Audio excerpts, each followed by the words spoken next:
Je vous l'annonçais en titre s'agissant de la célébration à travers le monde de la Journée mondiale de lutte contre le paludisme. Au Gabon, les statistiques officielles font état d'une prévalence de l'ordre de 25%, un état des lieux peu reluisant en dépit des avancées notoires observées ici et là. L'état des lieux qui vous est justement dressé ici par Ghislaine Andemassoko et Guy Franquet Mangenga. Agissons à temps pour des soins de qualité. Tel est finalement le slogan retenu par les pouvoirs publics et leurs partenaires.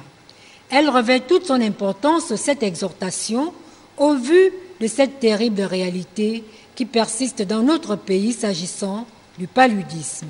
Il faut dire que le paludisme est l'une des premières causes d'hospitalisation et une des premières causes de dépenses hospitalières. Aujourd'hui, près de 30 milliards sont dépensés pour les dépenses liées au paludisme dans notre pays. Sur le terrain, les relais communautaires vont notamment attirer l'attention des femmes enceintes quant aux conséquences du paludisme, cette maladie mortelle qui résulte d'une piqûre de l'anophèle.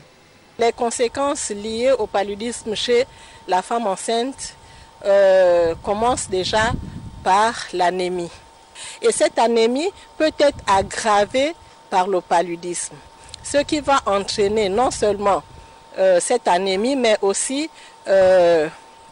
la naissance des petits bébés. Donc les enfants naissent avec des petits poids.